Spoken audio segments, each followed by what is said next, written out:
Fala pessoal, tudo bem? Estamos começando aqui mais uma aula, desta vez aqui com resolução de exercícios.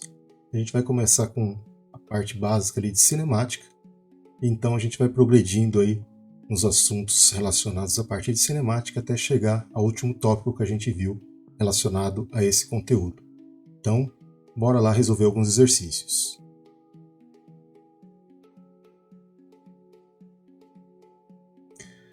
Primeiro exercício, então, temos um cometa movendo-se em direção ao Sol. É inicialmente observada uma distância xi igual a 3,0 vezes 10 12ª metros, onde esse xi aqui se refere, então, à posição inicial. Esse movimento, então, é relativo ao Sol. Exatamente após um ano, ele é observado na posição xf igual 2,1 vezes 10 a 12ª metros, onde xf se refere à posição final desse cometa. Determine seu deslocamento e sua velocidade média.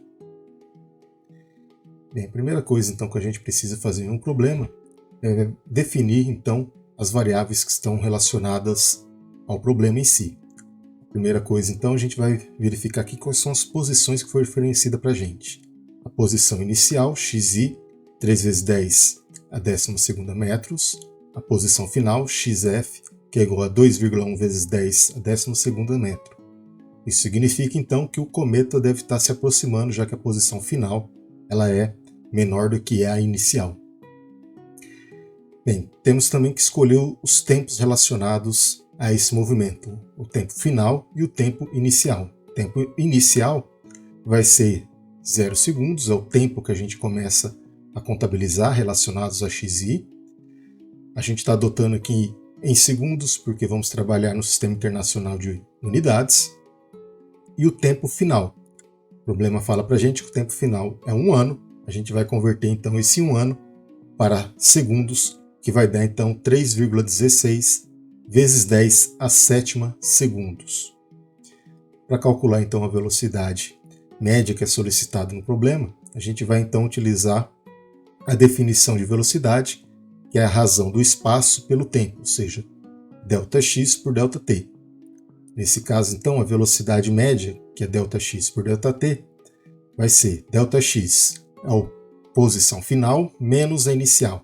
Posição final é 2,1 vezes 10 a 12ª metros, menos a posição inicial, 3,0 vezes 10 a 12ª metros, dividido pela variação de tempo. Nesse caso, então, 3,16 vezes 10 a 7ª segundos, menos 0 segundos.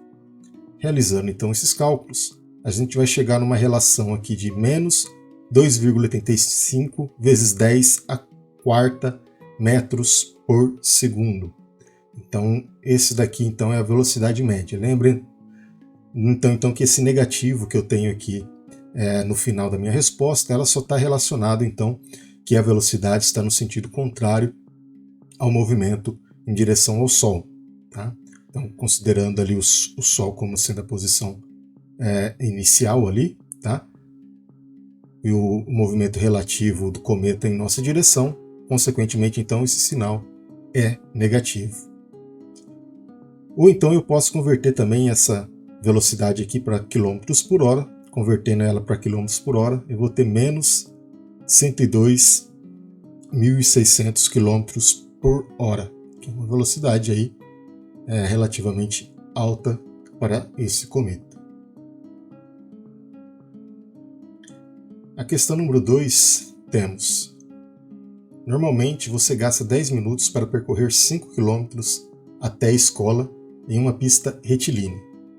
Você sai de casa 15 minutos antes de as aulas começarem. Num determinado dia, um semáforo quebrado custa-lhe um atraso, diminuindo o fluxo do tráfego para 20 km por hora nos primeiros 2 km do trajeto. Nessas condições, você se atrasaria para as aulas? Bem, na resolução desse problema a gente tem que se ater então em duas condições, tá? O tempo total que ele levaria em um dia comum para percorrer 5 km, tá? E nesse dia específico que ele sofreu um atraso, você tem que levar então em consideração os 2 primeiros quilômetros, a velocidade que ele gastou para percorrer, mais a velocidade que ele gastou nos 3 quilômetros seguintes, que é igual à velocidade normal com que ele trafega. Portanto, então a gente precisa fazer o seguinte: primeiramente a gente vai saber o tempo total para ele percorrer esses 5 quilômetros com esse atraso. Esse tempo então vai ser o tempo que ele gastou nos primeiros 2 quilômetros, mais o tempo que ele gastou nos 3 últimos quilômetros. Para percorrer 2 quilômetros, a gente vai calcular o tempo pela relação que a gente tem da velocidade. A velocidade, como a gente já sabe, ou pelo menos a velocidade média que a gente está considerando nesse problema, é a razão do espaço, ΔX, por ΔT. Como eu quero encontrar o tempo nos primeiros 2 quilômetros, vou isolar aqui o meu ΔT.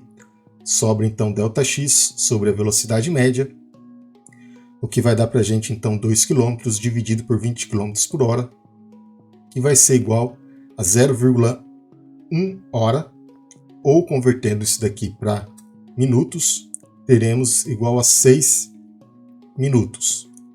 Poderíamos também converter para segundos, mas a gente vai deixar em minutos porque o problema já deu logo no início lá a primeira unidade de tempo para a gente em minutos.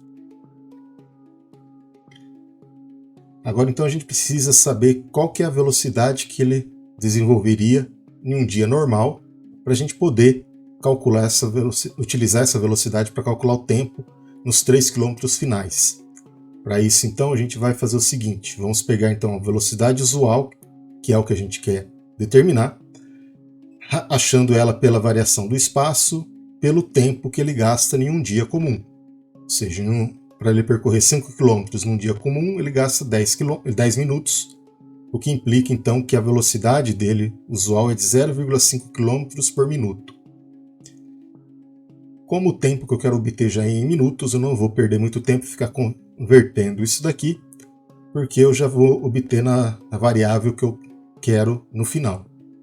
Assim, então, para eu determinar o tempo que ele gasta para percorrer 3 km utilizando essa velocidade usualmente, novamente eu aplico aqui a variação de tempo é igual à razão do espaço pela razão da velocidade.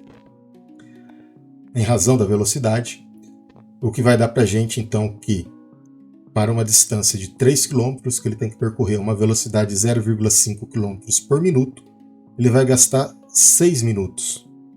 Portanto, para ele percorrer os 2 primeiros quilômetros,